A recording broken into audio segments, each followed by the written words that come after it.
It's a beautiful morning. I think I'll go outside for a while and just smile. Just taking some clean, fresh air. And here we are with Game 2 from Round 4 of the game featuring EpsilonSeb versus his opponent Oasis.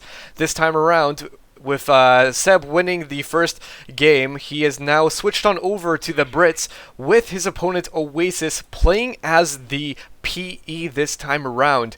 So Ryan will be following the PE player Oasis, and I will be following Seb playing as the Brits.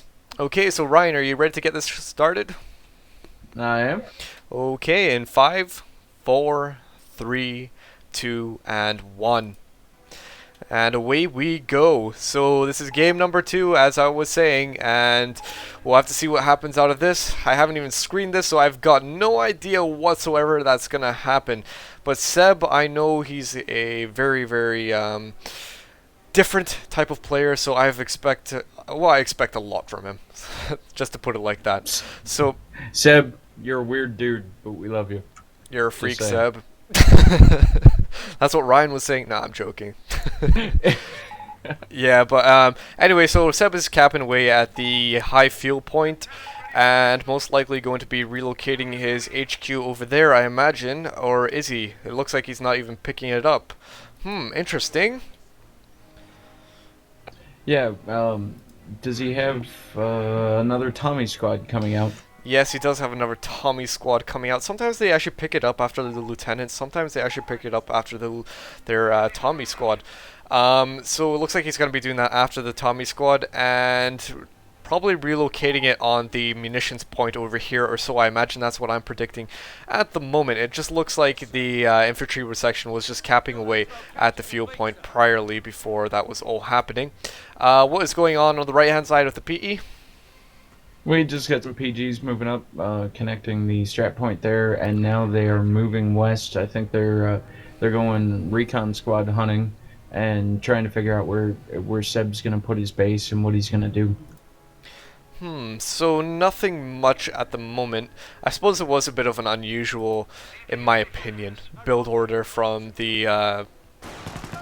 Brits. I suppose it wasn't that unusual. A lot of Brit players get the Lieutenant Tommy squad sort of thing.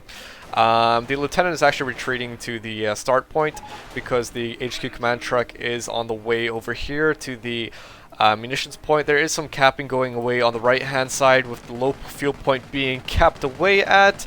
However, the PGs are meeting the crossfire of the Volks or the Vickers machine gun emplacement.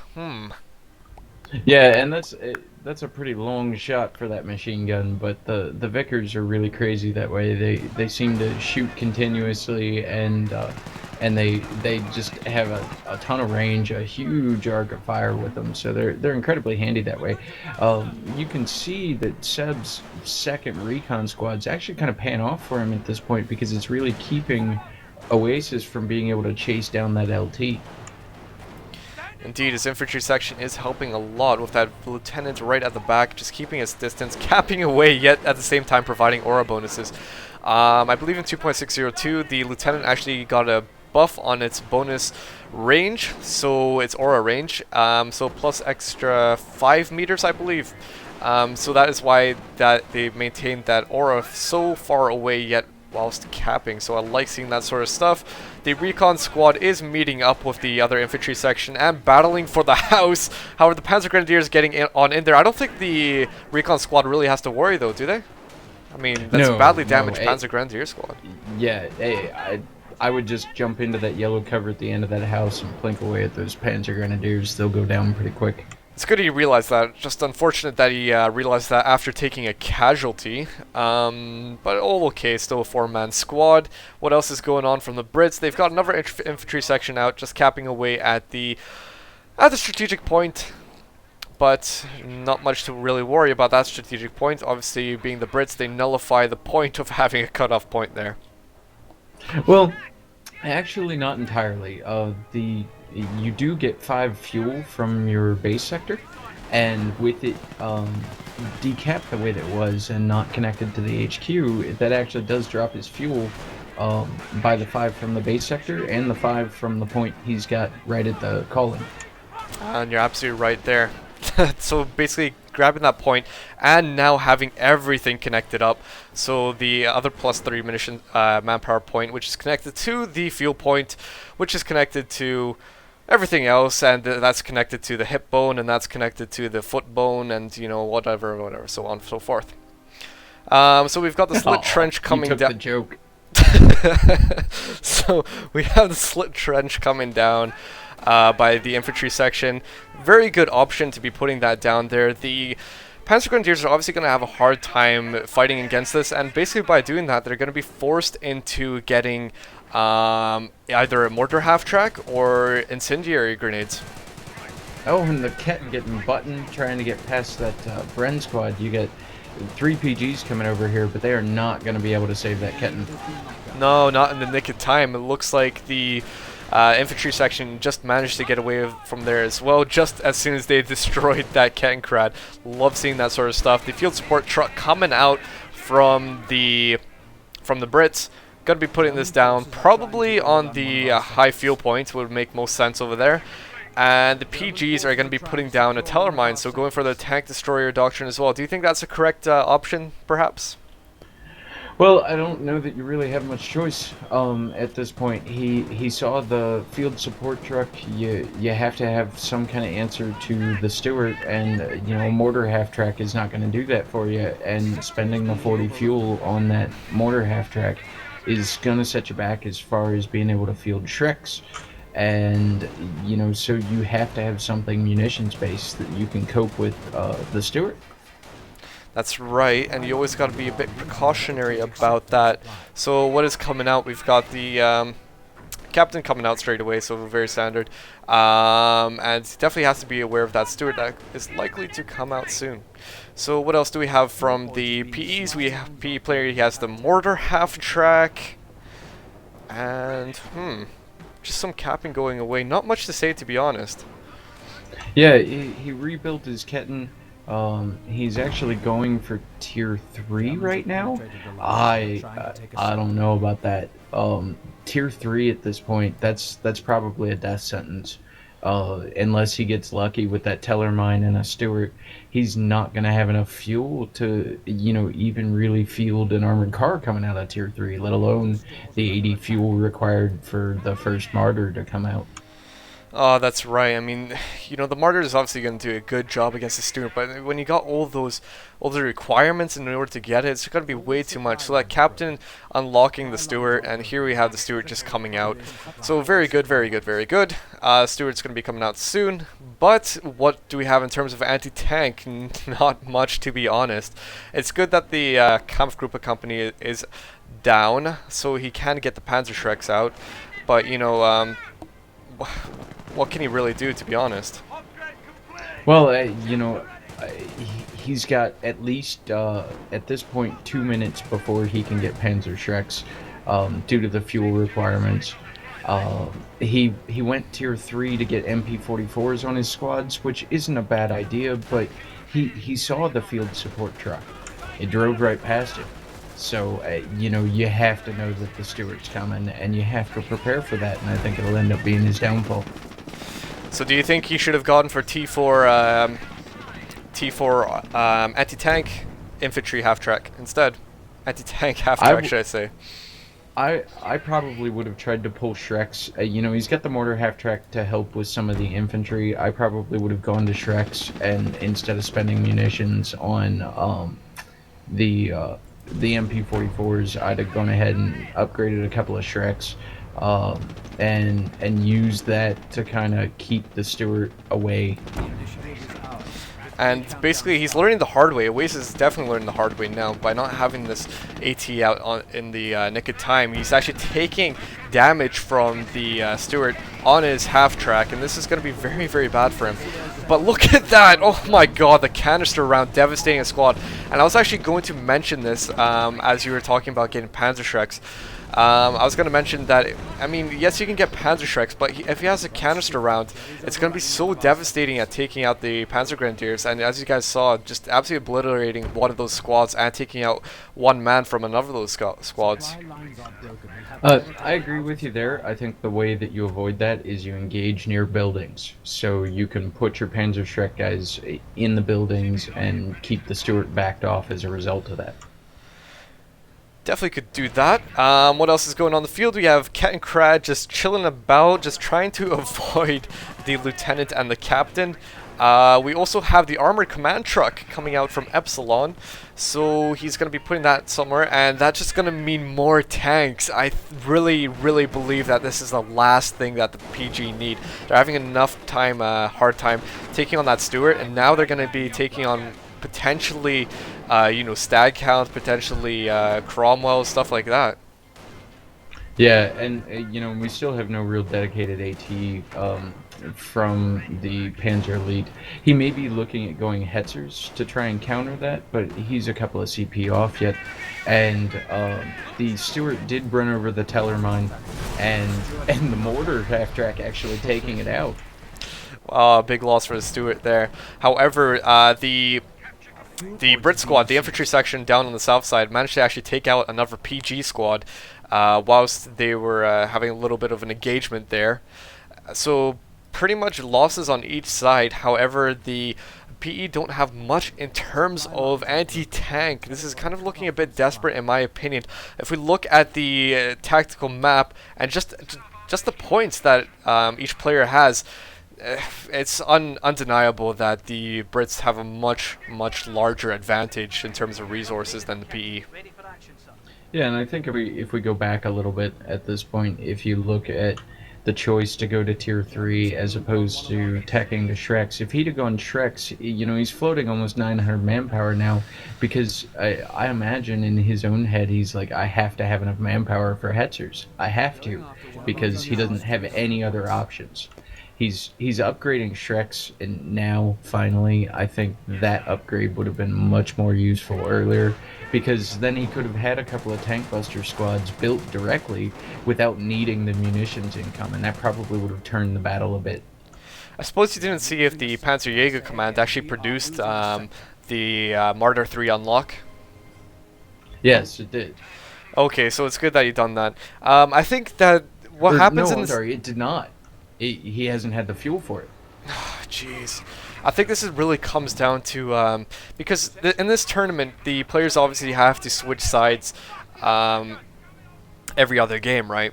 And if you're going to be playing a faction that you're not absolutely perfect with and you're not the most experienced with, it's obviously going to be taking a toll on you. And I keep on saying this, but it's, you know, it's obviously going to be, you're learning the hard way. Basically, you've got the Panzerjäger command, but you can't even produce any tanks from it. You've got the Cromwell on the field, and the only thing that you can combat it with at the moment is either getting that Hetzer, which he probably can't even get at the moment, or basically getting lucky with the Tellermines. No, and you know, his Shrek upgrade came up, and the first thing that popped out was 2 tank buster squads, and that goes back to what I was saying, that would have been a better choice earlier. Yeah, it definitely would be. So it's a good thing that he has that Panzerschrecks. I think I might actually agree with you about getting the Panzerschrecks instead of the light AT. Why did I keep on calling it the wrong name? The anti-tank half-track. I think the Panzerschrecks would have been actually better, because if, say, he had the Panzerschrecks together in unison with some anti-infantry Panzer Grenadiers, they actually maybe could have moved in on some of the command trucks and taken them out. It's always a possibility. Yes, absolutely, and you know, and that's Shreks do a decent job against the British tanks. Just as a whole, you know, they're not like some of the American tanks where, you know, Shreks are kind of hit and miss here and there. They do a good job with the Cromwells. Okay, so we have a Cromwell command tank out from Seb. Kind of, I suppose I could understand that, but I would actually bring out a Cromwell command tank after maybe 2 Cromwells, just because it makes most sense. That's most beneficial in my opinion. When you're only benefiting 1 attack, I suppose it's not really going to be doing that much. However, at least he's going to be gaining that veterancy as soon as possible. So these Panzer Shreks are going to have quite a difficult time taking on this Cromwell if it's going to be moving about so much.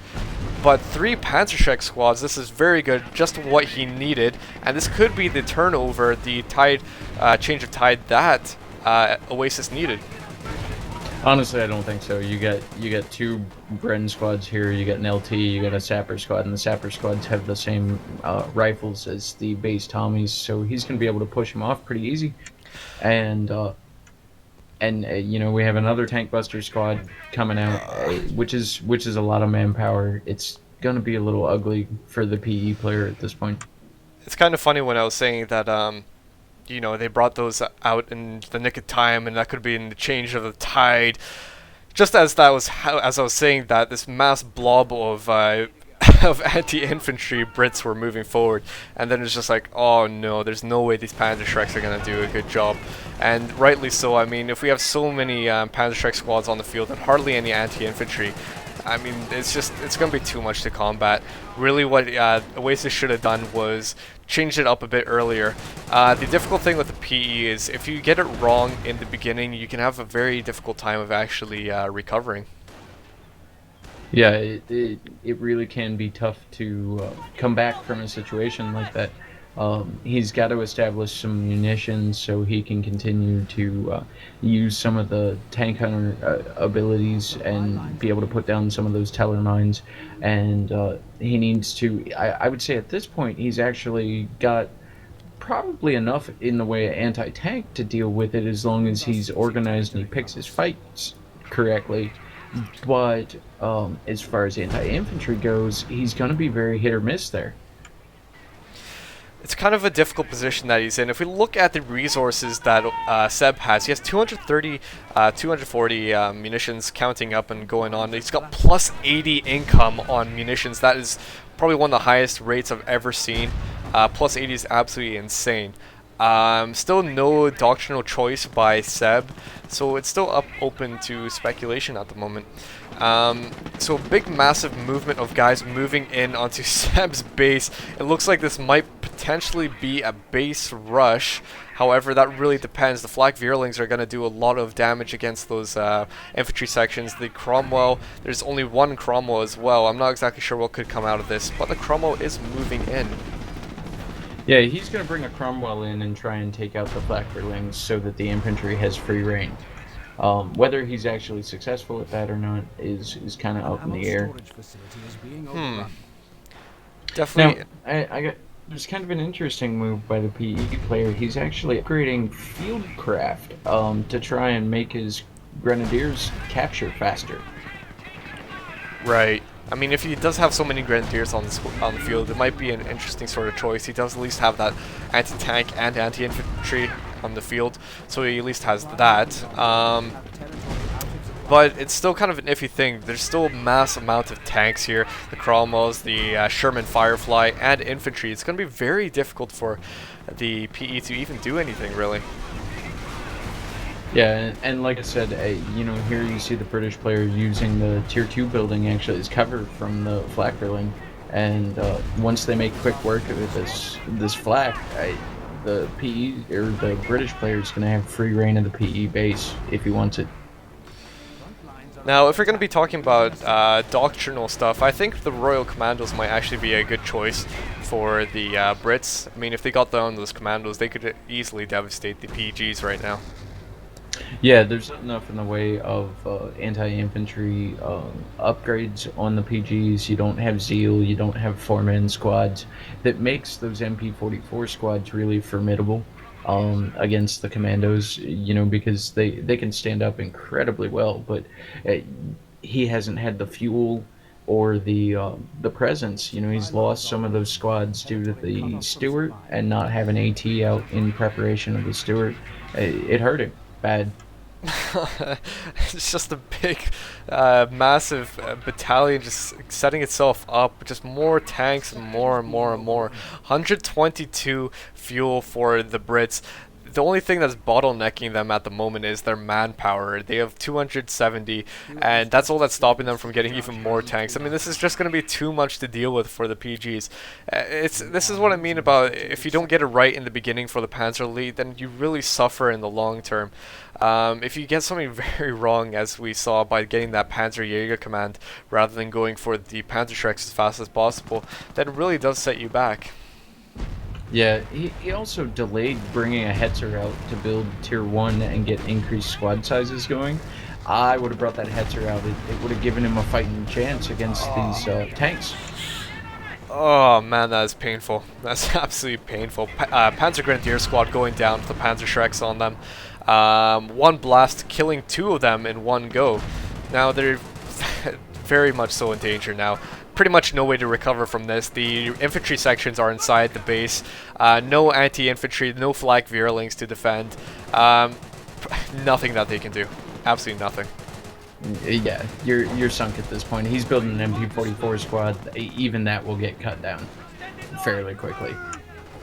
Well, I suppose at least he has the 4-man squads. I suppose that's some sort of hope. No, except the mortar asking... Oh, the mortar just hitting their own infantry. Oh my god. This is just the absolute last game that Oasis needed. This is just so not in his favor at the moment. He has to cower behind his HQ even. Yeah, oh it's a rough way to end a game. I mean, it really is. And like I said, it comes down to Panzer Elite is largely about being able to time the right kinds of shock units onto the field, but also fielding the counters that you need to the things that you're weakest for, which is light vehicles and tanks, ultimately. Oh, I just find it so funny. They're even focusing on the headquarters at the moment, so he can't even get a Hetzer or anything like that as soon as the headquarters is taken out. Oh, this is such a big loss. Even they're even cut off at their cutoff point, so they don't even have a proper resource income at the moment. This is just such a bad day for the PE. Yeah, and you know, and then we have Oasis. Well, I guess it's fair to say I somewhat nuked this up. Oh man. Yeah, I think if Seb watched this replay afterwards, it sort of makes sense. What Seb saying, or Oasis didn't even realize you were Brit till the loading screen totally threw me. Even if he is Brit, I think it still doesn't really matter. You still have plenty of time beforehand. But anyway, it's just too much to deal with. So what is this? 1, 2, 3 Cromwell command tank and a Sherman Firefly. Just too much to even deal with. I mean, all the bases are going down. Is there even any infantry on the field or anything left from the PE? Nope, that's it. I just gotta kill tier 1 and the game will be over. Logistic. Maybe you can get a vampire half track and maybe you can camouflage it or something. Nah. Oh man. Now. Yeah, there's nothing that you can Goliaths. He could afford a Goliath. do. Yeah, maybe if you got a Goliath or something. I don't even know, man. And that's it. That is the end of the game.